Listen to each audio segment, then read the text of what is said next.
Assalamualaikum warahmatullahi wabarakatuh. Balik lagi di alur cerita buku harian seorang istri untuk episode malam ini 16 Mei 2022 hanya di SCTP 1 untuk semua. Di episode selanjutnya di rumahnya keluarga Buana di sini pada lagi makan pagi, dan di sini juga Nana juga diocehin oleh para Buana dan disinir-sinirin oleh para Buana sama si Nur Tunjung Silipia. Lalu sini Nana juga langsung mendekati kepada Neratu, dia minta maaf kepada Neratu.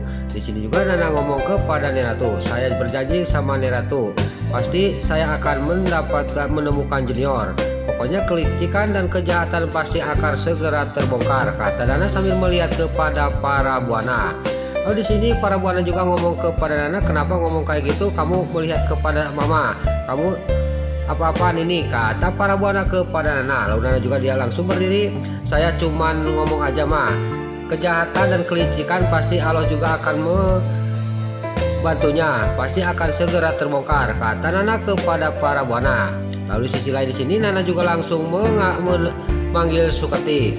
Lalu Suketi juga dia datang, langsung Nana juga dia mengambil buku, dan Nana juga langsung nanya kepada Suketi ciri-ciri orang yang telah merampok dirinya dan Neratu. Di sini juga Suketi juga dia mengatakan semuanya ciri-ciri orang yang telah merampok dirinya. Lalu dia juga sudah mengasih tahu kepada Nana, dan Nana juga sudah menulisnya, dan Nana juga langsung ngomong kepada Dewa, ini mas ciri-cirinya kita sudah dapat, kita satu persatu kita telusuri. Yang pertama mungkin si Tony kan yang sering telah mengganggu kita. Si Tony siapa yang membayar pasti dia akan melakukan apapun, kata Nana kepada Dewa. Di sini juga Dewa juga pas Nana ngomong kayak gitu, Dewa juga sangat kepikiran, memang benar apa yang kata Nana, kata batinnya Dewa. Lalu Dewa juga langsung ngomong kepada Neratu, ya Nek, saya juga pasti akan bisa menemukan Junior, kata Dewa kepada Neratu. Pokoknya kamu cepat-cepat cari Junior, harus cepat-cepat ditemukan, kata Neratu kepada Dewa sama Nana. Singkat cerita mereka juga pamitan kepada si para Buana sama Neratu, dan dia juga langsung pergi. Pas di sini Nana sama Dewa pergi, dia juga ngomong dalam batinnya si para Buana, kenapa kok Nana bisa pas kayak gitu? Saya harus hati-hati, kata batinnya para Buana. Lalu para Buana juga dia langsung minum air, langsung dia juga pamitan kepada Neratu, saya mau ke kamar dulu nih, ada yang lupa, kata si para Buana. Sampai ke kamar, si para Buana langsung dia mengambil HP dan langsung menelepon si Kehe Tony.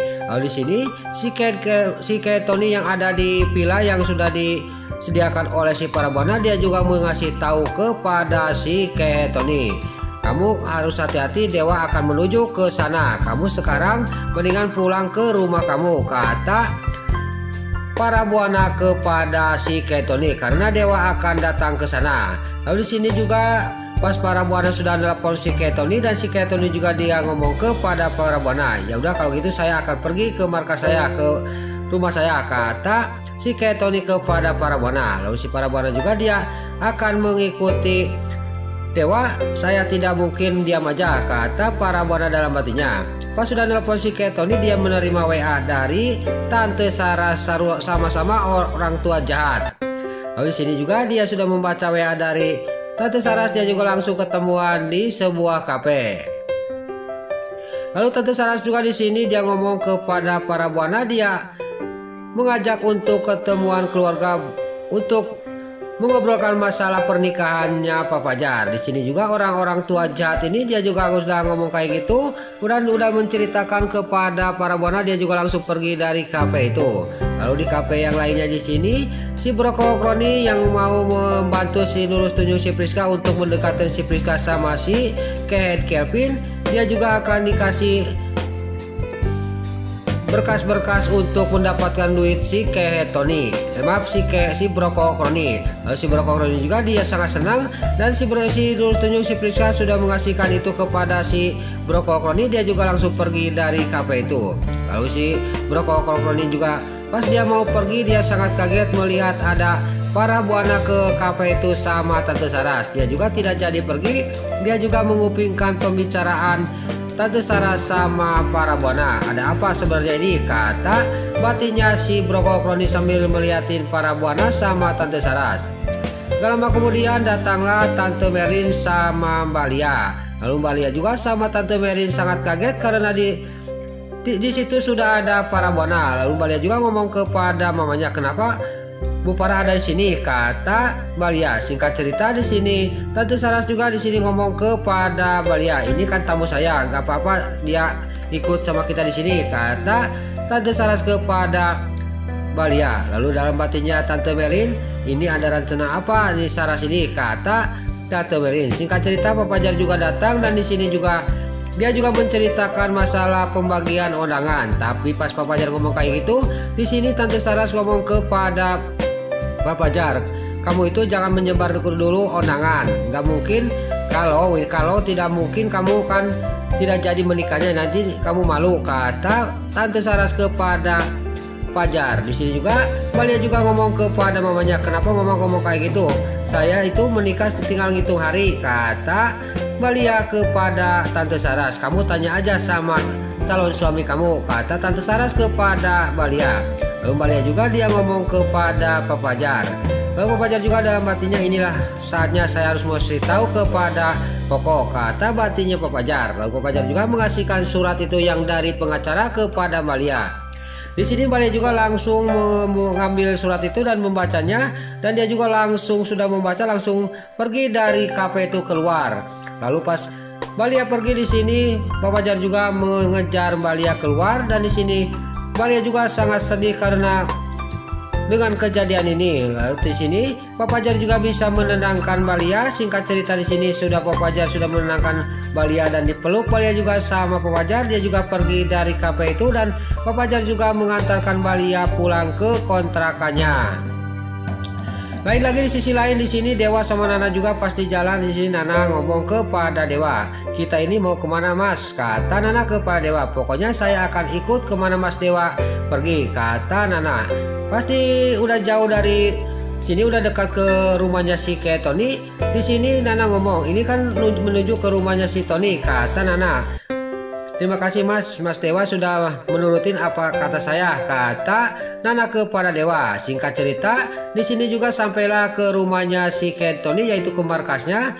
Pas dia turun, Nana sama Dewa nggak lama kemudian rombongan perisai Dewa yaitu rombongan Lucky datang menghampiri Dewa karena sudah dikasih tahu oleh Dewa. Lalu di sini Dewa juga langsung ngomong kepada Lucky sama rombongannya, pokoknya kamu geledah markasnya si Tony karena penculikan junior ada kaitannya sama si Tony. Kata Dewa kepada Lucky. Lalu singkat cerita Dewa sudah ngomong kepada Lucky dan rombongan Prisa Dewa juga langsung masuk ke markasnya si Tony. Langsung dia juga mendobrak pintu markasnya si Tony dan terjadilah di sini perkelahian antara rombongan si Tony sama anak buah perisai Dewa. Di sini si Tony juga datang dan dia juga menghampiri Dewa. Kenapa kamu ngacak-ngacak markas saya? Kata si Tony. Di sini juga Dewa ngomong kepada si Tony, di mana Junior? Kata Dewa. Lalu di sini si Tony juga ngomong kepada Dewa, kenapa kamu mengira saya yang telah menculik Junior? Kata si Tony. Lalu Nana dia juga berteriak kepada si Tony, kamu jangan bohong Tony, saya sudah tahu semuanya. Kata Nana kepada si Tony. Lalu di sini langsung aja si Tony juga dihajar oleh Nana dan Dewa. Singkat cerita di sini juga anak buahnya si Tony dan si Tony juga dia nampuyak, dia bisa dikalahkan oleh Prisa Dewa dan si Tony bisa dikalahkan oleh Dewa sama Nana. Lalu si Tony juga sudah tidak berdaya.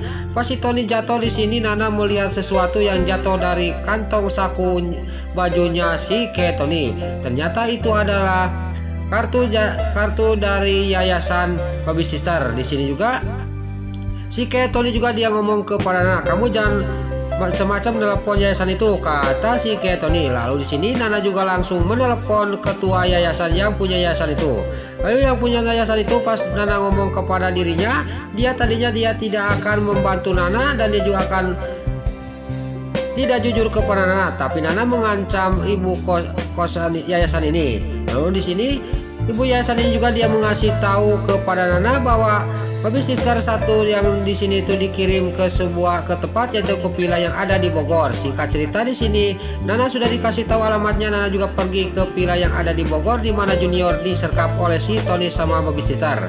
Nah itulah alur cerita buku harian seorang istri untuk episode malam ini 16 Mei 2022 hanya di SCTV 1 untuk semua. Sebelum Mimin pamit, yuk kita doakan para pemain dan kru BASI semoga diberi kesehatan, dan jangan lupa kita doakan sinetron Mukbah Harian Seorang Istri supaya bisa bertengger di rating nomor 1. Amin. Dan juga sebelum Mimin pamit, pagi dulu mama, tante-tante, bunda-bunda dimanapun anda berada yang baru bergabung dengan channel ini, jangan lupa tekan tombol like, komennya, dan subscribe-nya, dan jangan lupa nyalakan lonceng notifikasinya juga ya guys. Dan juga sebelum Mimin pamit, Mimin mohon maaf kalau ada salah-salah kata dan kata-kata yang balelo lobati soledat karena Mimin tos ngabudah. Mimin mohon maaf. Sekarang Mimin pamit. Wassalamualaikum warahmatullahi wabarakatuh. Salam sehat selalu dimanapun anda berada. Terima kasih.